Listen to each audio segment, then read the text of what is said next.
Rifleman.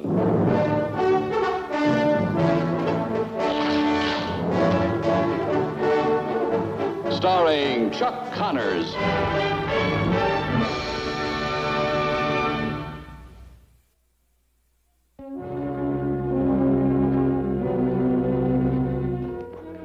He's here, Panama! Mr. Russell is here!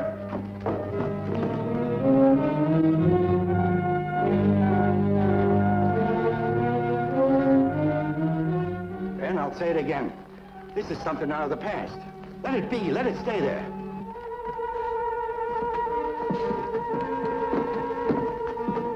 Now, you say the word, and I'll run this Panama out of town. Let him make his reputation somewhere else, not here in Norfolk with you. Micah, I thank you kindly. But there's no one can stop it now. Not you, not me, not even Panama. It's legal, Marshal, as you know, and fair. But as I say, I thank you kindly.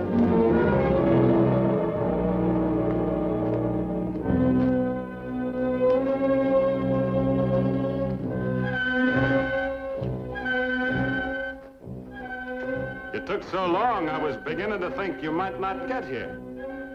I'm here, Panama.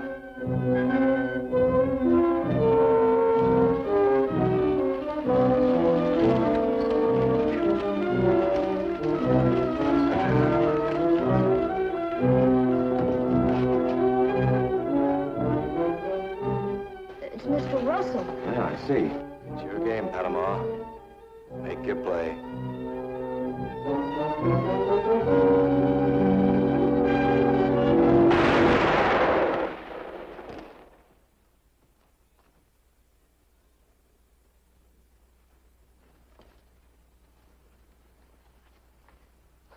This is how it always ended, Mr. Claremont. One way or the other. This is how it always ended.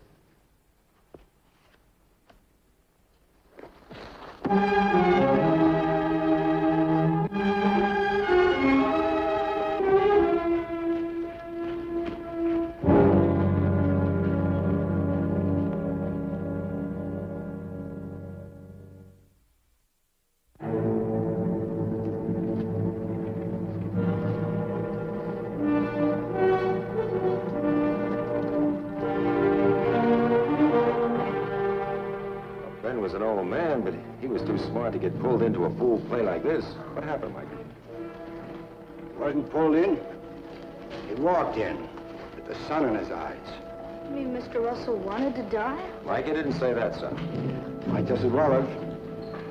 That fellow and his wife you saw standing on the porch, name's Byron Claremont. He's a newspaper man from the East. Been doing special articles on the West for his paper. Some of them been printed in papers out here. Did he write about Mr. Russell? He wrote about a town Ben tamed when he was a U.S. Marshal. The last line of the article turned out to be Ben's obituary. Called him the fastest gun in the West. And that was 20 years ago. Ben hasn't had a gun in his hand since he retired. The article forgot to mention that. So along comes Panama, looking to build himself a reputation. Ben knew it had to come sooner or later. He'd made his reputation and couldn't hide from it any longer, so he went out to meet it. As ye sow, so shall ye reap, huh? Well, we've got to get over to the blacksmith. Come on, son. See you later, Micah.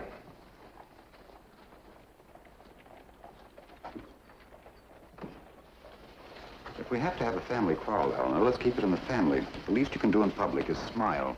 Yes, Byron. Marshal, I'd like a word with you, please. Just one moment. Eleanor, my dear? Mr. Claremont, something I can do for you? Yes, there's something I'd like to clear up with you. I assume that you were a witness to the shooting. Ben Russell was challenged, and he accepted. There was nothing I could do but witness. Then you must have heard the old man try to implicate me in some way, as though I were responsible for his death. I heard. Now, how do you account for that, Marshal? I think you know as well as me. You're implying that because of what I wrote about him, I made him a target for Panama billings? Incredible. But even if it were true, I'd insist on being absolved of blame. I don't create the facts, Marshal. I merely report them. You created a man who didn't exist anymore. You made him sound unbeatable when all he wanted to do was sit in the sun. for the time that was left to him.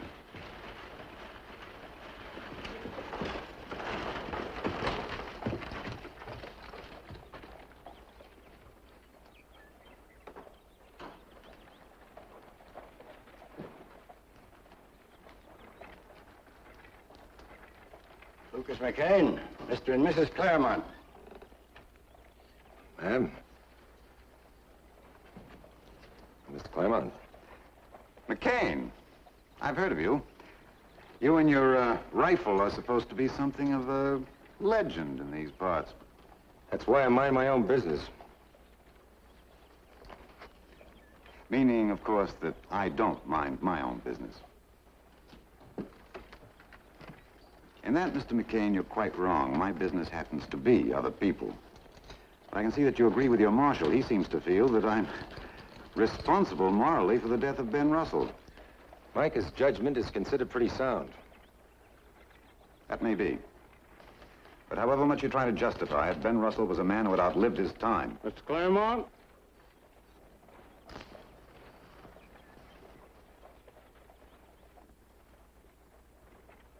My name's Panama Billions. When you write about what happened here today, you can say Ben Russell was a good man till he came up against a better one, ma'am. Mister, when it comes to being a man, Ben Russell made two of you.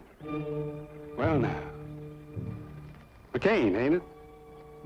I hear you're a bear with that rifle, friend. Maybe you and I can have ourselves some fun. Find out what fast is. I already know what fast is. Bravo! Well said. As for Mr. Russell, a man who lives by the sword dies by the sword. Mr. Claremont, if you'd taken the trouble to check, you'd know my friend had beaten his sword into a plowshare 20 years ago.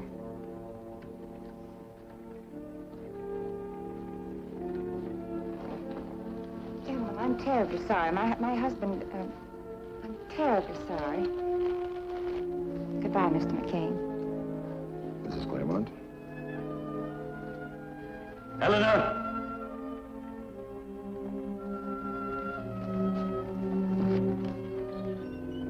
I'd sure hate to be her married to him. So would I, Mark. Well, come on, son. We've still got plenty to do.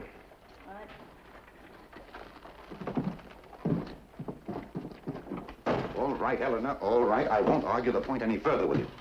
But I must say it's a little tiring to have you take sides against me every time some male over 6 feet tall smiles at you. If you wanted brawn instead of brains, you should have married a fighter. If you're talking about Mr. McCain, I thought he made his point very well. Oh, your attitude left no doubt about that. Keep it up, Eleanor. Just keep it up. Well, Byron, I believe you're jealous. I merely admit that Mr. McCain seemed fairly articulate. You think that I was responsible for that old fool's death, too? I didn't say that, but what you wrote obviously had something to do with it. Then at least I did prove that the pen is mightier than the sword. I'm sure old Ben Russell would agree with you. Wholeheartedly.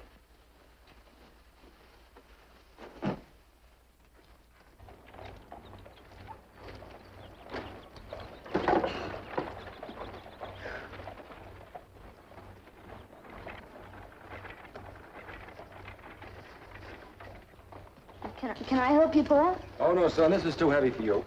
Tell you what.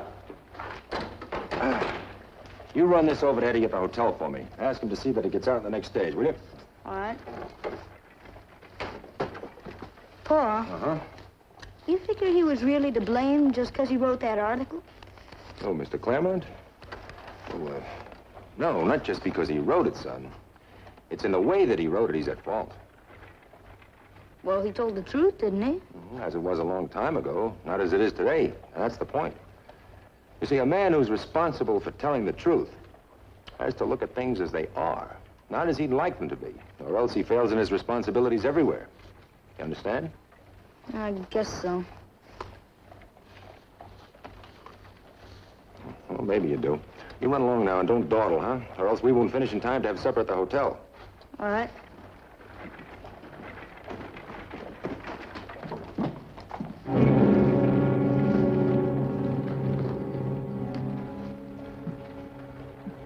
You're the McCain boy, ain't you? Luke McCain? He's my pal. Hold on, boy. I'm just curious about that daddy of yours. Him being such a fine man with a rifle and all. He is a fine man with a rifle, ain't he? I guess so. Now, come on, boy. You seen your daddy shoot. Is he any good?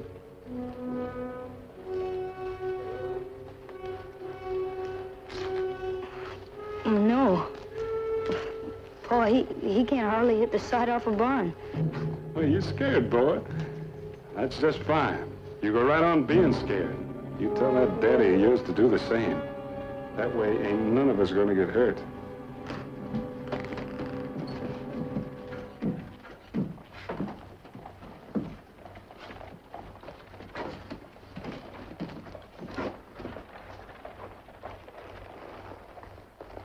Mrs. Claremont. Sorry I didn't get to see that husband of yours before I left. I could have told him lots of things of yours in those newspaper stories of his. I'm sure you could. Well, you tell him I'll be watching for what he writes about today. You tell him it's spelled Billings with 2 L's. And boy, don't you forget what I told you. Don't forget to tell your pa, too. Never mind. I'll tell him myself.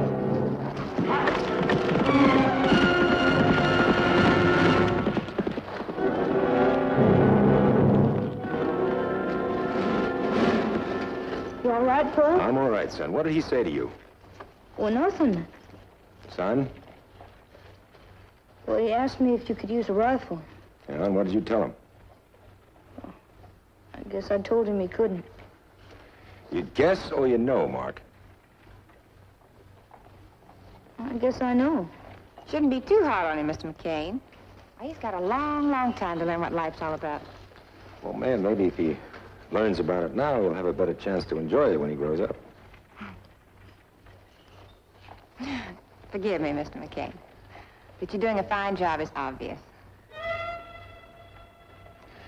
Good afternoon, ma'am. Good afternoon.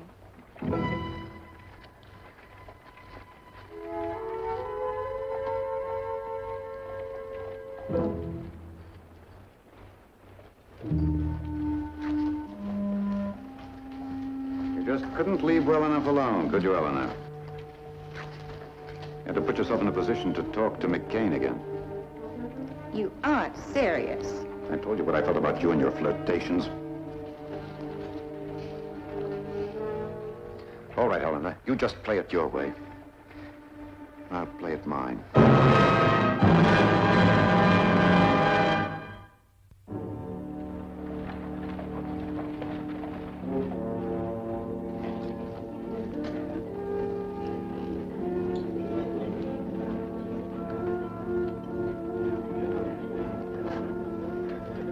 Made a few inquiries around town this afternoon about McCain. Seems he's everything we heard about him. Sure. An interesting story. Why, Byron? Why the inquiries? Just curious. He's a widower. Raising the boy himself, doing a fairly good job of it, too, if you can believe the local talk. And from what I gathered, his reputation with that rifle is more than well-founded. Mr. McCain, I'm very glad to see you again. I've been wanting to explain to you about the way I acted earlier today. I was pretty upset by Ben Russell's death. It just never occurred to me that I could be responsible in any way. I hope you'll understand. I understand, Mr. Claremont. Won't you join us for just a bit? That's something I'd like to discuss. Please do, just for a moment. Well, maybe just for a minute. How about it, son? Of course you can. Come on.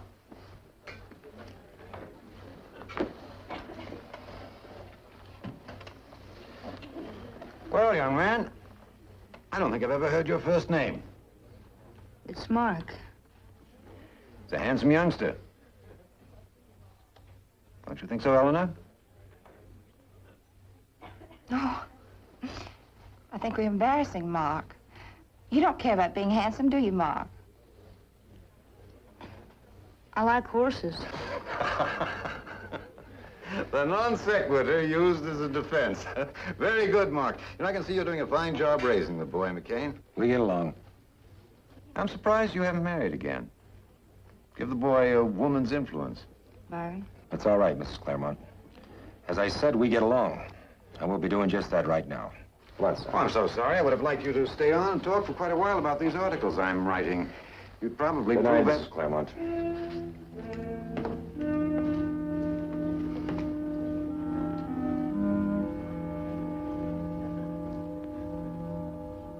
Why, Byron? Why? My dear Eleanor, if I were as unhappy with you as you appear to be with me, I'd do something about it. You're very smart, Byron. You've been very smart with me. You've surrounded me with luxury, and now I can't do without it. Now, if you'll excuse me, I'll go and pack.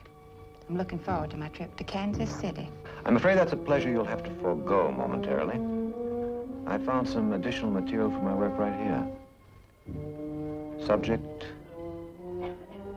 Rifleman.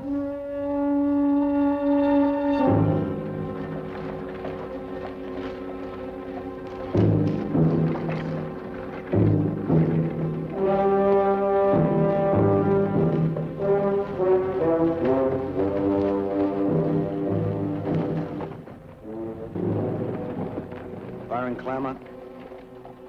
This hotel. This Mr. Claremont, he lives here?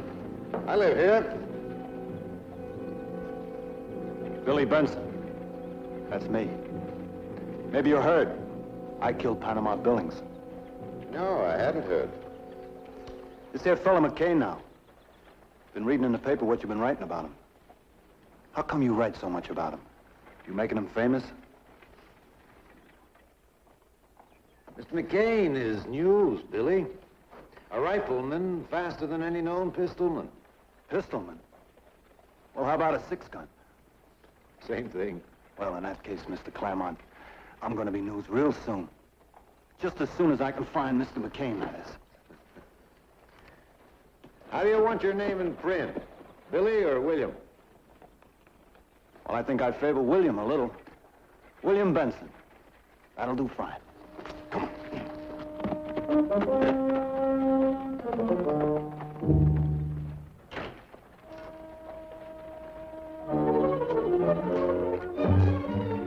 Eleanor.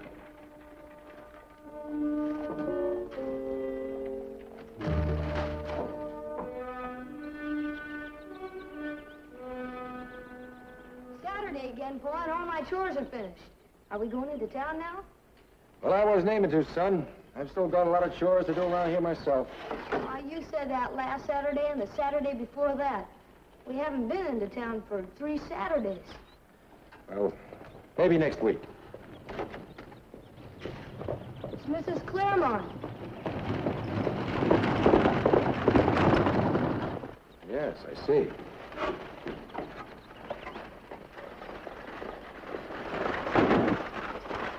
Oh, boy. Oh. Miss McCain?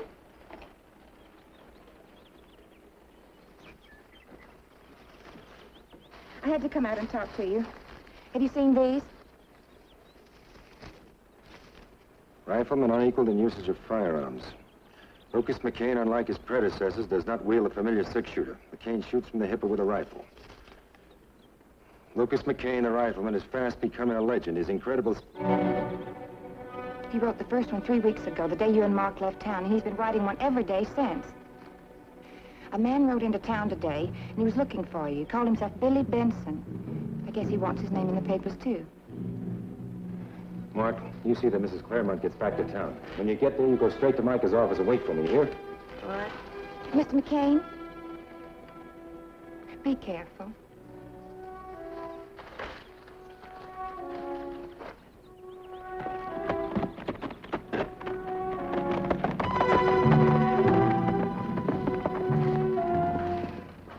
Better get your jacket.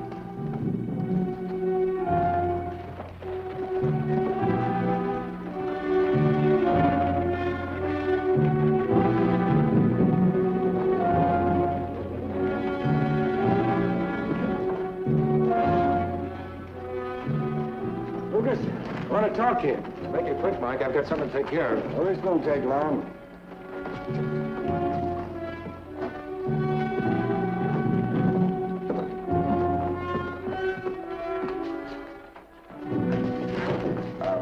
friend Claremont has handed you a problem. I couldn't help noticing the impression you made on Mrs. Claremont the day you met her. That wouldn't be the cause of it, would it, Lucas, boy? I haven't been in town in 3 weeks. She just rode out to tell me what's been happening. I guess you know if you answer to Billy Benson, you'll answer to every gun around. And you don't want to order another coffin? That's right. The town just got through paying Toomey for the last one. Ben Russell. Well, I'm no Ben Russell. I've got Mark to consider. Claremont's got to be stopped. You think killing Benson is going to stop Claremont? Well, he'll write you up bigger than ever. He'll make you so famous you won't be able to ride down the street without looking back over your shoulder. Mikey, your judgment always was sound.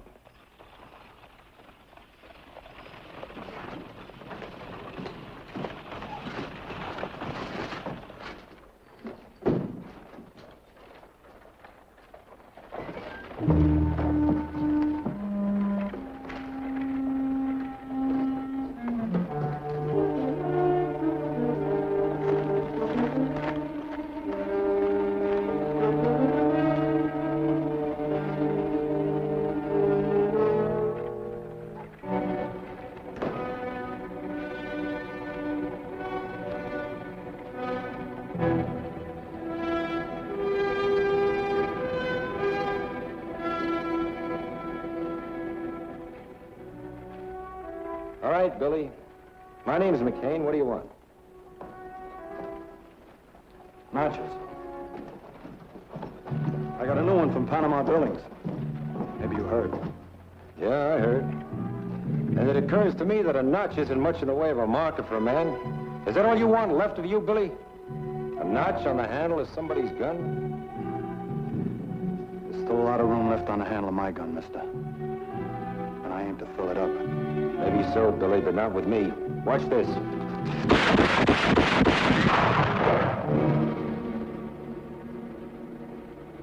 That's right, Billy. I'm good with it. I hit what I shoot at, and I'm fast. But I've been hit a few times myself, and I don't like it. Also, I don't want to come dragging into town every time some young gun wants to see how good he is. So if it's all the same with you, Billy boy, this time I pass.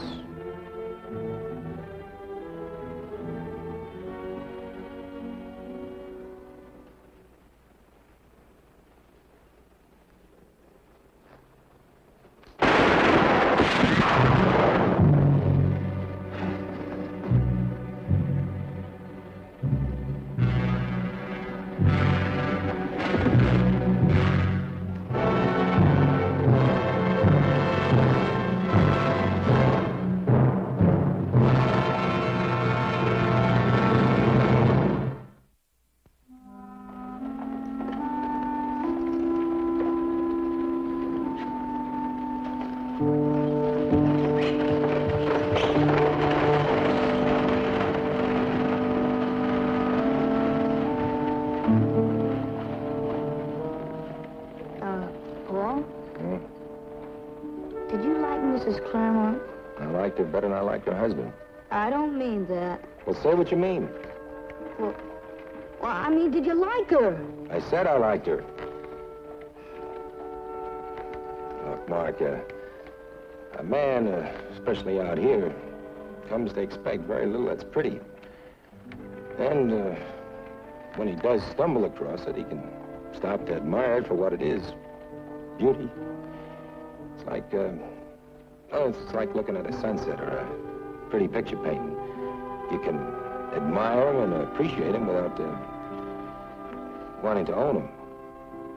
Well, I understand that, but I can't see a woman being as pretty as a picture. Of course, now you take a horse. Ha! You know, I saw this horse the other day in a pasture. Come on.